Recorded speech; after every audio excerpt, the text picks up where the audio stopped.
बिल्कुल भाई, चल एक बात पूछता हूँ तुझसे।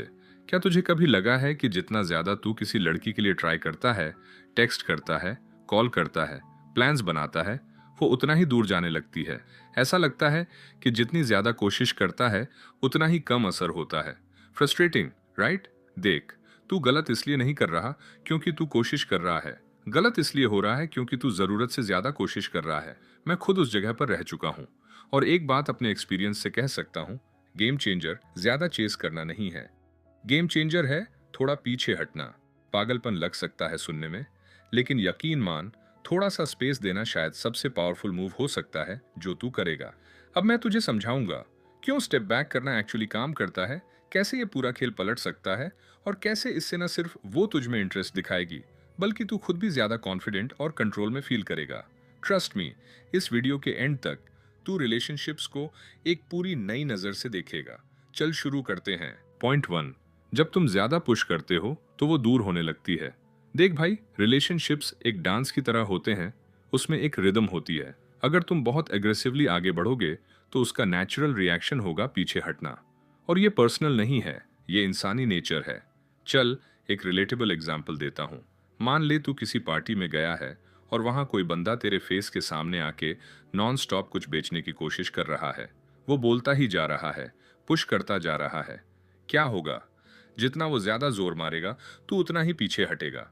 यही रिलेशनशिप्स में भी होता है। जब तू जरूरत से ज्यादा ओवर कॉम्पनसेट करता है, हर वक्त टेक्स्ट करना, हर चीज छोड़कर अवेलेबल रहना, तो सामने वाले को ऐसा फील होता है जैसे कनेक्शन को फोर्स किया जा रहा है। उसे सोचने का, मिस करने का मौका ही नहीं मिलता। तो क्या करना है? थोड़ा पीछे हटो, खुद पर ध्यान दो, जिम जाओ, दोस्तों से मिलो, अपने पुराने शौक और वापस पकड़ो। जब तू ये करता है, तू बैलेंस वापस लाता है और उसे नेचुरली तेरी तरफ खींचने का स्पेस देता है। चेस कम, स्पेस ज्यादा, यही असली ट्रिक है। पॉइंट 2, ज्यादा अवेलेबल होना कैसे उल्टा पड़ सकता है? तुम्हें पता है ना, डायमंड्स की वैल्यू इतनी क्यों होती है? क्योंकि वो रेयर होते हैं। लिमिटेड एडिशन स्नीकर्स को ही देख लो, वो जल्दी सेल आउट हो जाते हैं क्योंकि वो इजीली मिलते नहीं हैं। साइकोलॉजी सिंपल है, हम उन्हीं चीजों को ज्यादा वैल्यू देते हैं जो एक्सक्लूसिव लगती हैं। अब सोचो, अगर तुम हर वक्त अवेलेबल हो, हमेशा सबसे पहले टेक्स्ट करते हो, हर चीज छोड़ के तुरंत रिप्लाई कर देते हो, तो तुम धीरे धीरे एक all you can eat buffet जैसे लगने लगते हो। और लेट्स बी ऑनेस्ट, कोई बफे को लेकर एक्साइटेड नहीं होता। की क्या है? थोड़ा सा स्कैर्सिटी क्रिएट करना सीखो। हर बार पहला मैसेज तुम्हें ही भेजने की जरूरत नहीं है। कभी कभी उसे भी इनिशिएट करने दो। और अगर वो टेक्स्ट करती है तो जरूरी नहीं कि तुरंत रिप्लाई दो। This isn't about playing games, ये है तुम्हारे खुद के टाइम और एनर्जी को रिस्पेक्ट देने की बात। जब तुम खुद को प्रायोरिटी देना शुरू करते हो, तब तुम्हारा अटेंशन उसकी नज़रों में वैल्यूएबल बन जाता है। वो देखती है कि तुम्हारा टाइम कोई आम चीज़ नहीं बल्कि एक प्रिविलेज है जिसे टेक फॉर ग्रांटेड नहीं लिया जा सकता। पॉइंट 3, थोड़ा सा मिस्ट्री चीज़ों को एक्साइटिंग बनाए रखता है। चलो ऑनेस्ट रहें, प्रिडिक्टेबिलिटी बोरिंग होती है। सोचो, तुम्हारा फेवरेट टीवी शो, क्या चीज़ है जो तुम्हें बार बार देखने पर मजबूर करती है?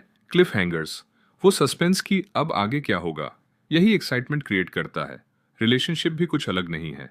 अगर तुम एकदम शुरू से ही सब कुछ रिवील कर दो, अपने दिन का हर डिटेल, दिमाग में चल रही हर सोच, तो वो जो डिस्कवरी का फन होता है वो खत्म हो जाता है। इंस्टेड थोड़ा सा होल्ड बैक करो, कुछ इंटरेस्टिंग बात जरूर शेयर करो, लेकिन पूरा चैप्टर एक साथ मत खोलो।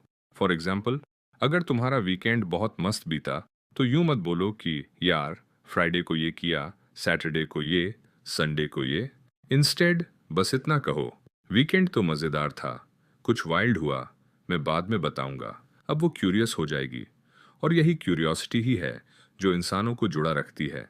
थोड़ा सा मिस्ट्री शेक्स ज्यादा एक्साइटमेंट, फ्रेश ज्यादा attraction. Point 4, leave her wanting मोर।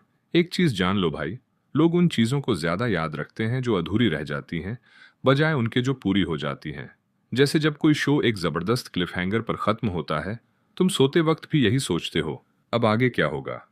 सेम चीज कॉन्वर्सेशंस में भी काम करती है। अगर तुम उससे बात कर रहे हो और कॉन्वर्सेशन अच्छी चल रही है, तो उसे इतना मत खींचो कि बोरिंग लगने लगे। इंस्टेड बेस्ट मोमेंट पर कॉन्वर्सेशन को पॉज कर दो। फॉर एग्जाम्पल, अगर टेक्स्ट चल रहा है और वाइब अच्छी है, बस इतना कह दो, हे मुझे अभी निकलना है, but let's continue this later. अब क्या होगा? तुम उसे एक वांटिंग मोर वाली फीलिंग में छोड़ोगे। वो सोचेगी अब आगे क्या बात होनी थी, और तुम्हारे बारे में सोचती रहेगी। ये कोई माइंड गेम नहीं है, ये है स्मार्टनेस। जब एनर्जी हाई हो तब ब्रेक लो ताकि उसकी एक्साइटमेंट बनी रहे without even trying too hard. Point 5, the fear of loss. एक सिंपल सच है, हम किसी चीज की असली वैल्यू तभी समझते हैं जब हमें लगता है कि हम उसे खो सकते हैं। जब तुम उसे थोड़ा स्पेस देते हो तब तुम बिना कुछ कहे ये दिखा रहे होते हो कि तुम्हारी प्रेजेंस गारंटीड नहीं है। तुम हर वक्त 24 घंटे 7 दिन अवेलेबल नहीं हो, और यही चीज तुम्हें खास बनाती है। इमेजिन करो, तुम दोनों के कुछ अच्छे डेट्स हुए हैं, वाइब एकदम सॉलिड है, फिर कुछ दिनों के लिए तुम जेन्युइनली बिजी हो जाते हो, चाहे वो काम हो, जिम जाना हो या तुम्हारा कोई पैशन। तुम उसे इग्नोर नहीं कर रहे, बस अपनी लाइफ जी रहे हो। जब तुम वापस टच में आते हो तब तक उसे तुम्हारी कमी महसूस हो चुकी होती है। उसे याद आता है कि तुम्हारे साथ कनेक्शन कैसा फील हुआ था। ये माइंड गेम्स खेलने की बात नहीं है, ये है हेल्थी स्पेस क्रिएट करने की बात, जिससे वो खुद रियलाइज करे कि तुम उसके लिए वैल्यूएबल हो। जब तुम हर वक्त उसके आसपास नहीं रहते तो वो तुम्हारी प्रेजेंस को और ज्यादा अप्रिशिएट करने लगती है। याद रखो, ये स्कैरसिटी फॉर बैलेंस है, न कि मैनिपुलेशन के लिए। जब तुम खुद पर फोकस करते हो तब तुम उसे इनडायरेक्टली दिखा रहे होते हो कि तुम कॉन्फिडेंट हो, इंडिपेंडेंट हो, और तुम किसी के लिए एक रियल एसेट हो। पॉइंट 6, अपनी जिंदगी पर फोकस करो, सिर्फ उस पर नहीं। ये पूरी वीडियो का सबसे इंपॉर्टेंट पार्ट है। उसे स्पेस देना सिर्फ उसके लिए नहीं, ये सबसे पहले तुम्हारे लिए है। अगर तुम एक स्ट्रॉन्ग और फुलफिलिंग रिलेशनशिप चाहते हो तो पहले अपनी लाइफ को स्ट्रॉन्ग और फुलफिलिंग बनाना जरूरी है। अपने गोल्स पर ध्यान दो, अपने हॉबीज में फिर से डूब जाओ, दोस्तों के साथ क्वालिटी टाइम बिताओ। जब तुम अपने ही वर्ल्ड के लिए पैशनेट हो जाते हो तब तुम नेचुरली ज्यादा अट्रैक्टिव लगने लगते हो। सोचो, एक इंसान जो खुद पर काम कर रहा है, अपने ड्रीम्स को परस्यू कर रहा है और अपनी लाइफ को जेन्युइनली एंजॉय कर रहा है, उसमें एक अलग ही एनर्जी होती है। और ये इसलिए नहीं कि वो कूल बनने की कोशिश कर रहा है, बल्कि इसलिए क्योंकि वो सच में जी रहा है। अब खुद से पूछो, क्या चीज़ तुम्हें अंदर से एक्साइट करती है? कौन सी चीज़ें हैं जिन्हें तुम टालते आ रहे हो? शायद वो है जिम जाना, कोई पैशन प्रोजेक्ट शुरू करना, या किसी नए कम्युनिटी से जुड़ना। जब तुम खुद का बेस्ट वर्जन बनने पर फोकस करते हो तो बाकी सब, इंक्लूडिंग रिलेशनशिप्स, अपने आप बैलेंस में आने लगता है। उसे स्पेस देना मतलब है एक ऐसा कनेक्शन बनाना जो रिस्पेक्ट, क्यूरियोसिटी और अप्रिसिएशन पर टिका हो। जब तुम खुद अपने ग्रोथ और अपने गोल्स पर ध्यान देते हो तब तुम खुद ही ऐसे इंसान बन जाते हो जिसे कोई चेस करना चाहे। और यही है असली सीक्रेट, तुम्हें उसे चेस करने की ज़रूरत नहीं होती। जब तुम स्टेप बैक करते हो, स्पेस देते हो और अपने बेस्ट सेल्फ के रूप में सामने आते हो, वो खुद तुम्हारे करीब आने लगती है। तो ये है मेरा चैलेंज तुम्हारे लिए। अगले 7 दिन तक सिर्फ खुद को प्रायोरिटी दो, अपने गोल्स पर काम करो, हॉबीज परस्यू करो और उसे तुम्हारे पास आने दो। और जब वो आए तो दिखाओ अपना कॉन्फिडेंट, सेल्फ अश्योर्ड वर्जन जो रेडी है एक सॉलिड कनेक्शन के लिए। तुम्हारी सुपर पावर चेसिंग में नहीं है, वो है उस इंसान बनने में जिसे कोई खोना नहीं चाहे। Own it.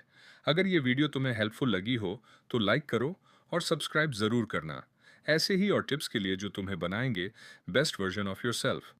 कॉमेंट्स में बताओ, इस हफ्ते तुम किस चीज़ पर फोकस करने वाले हो। थैंक्स फॉर वॉचिंग और मिलते हैं अगली वीडियो में।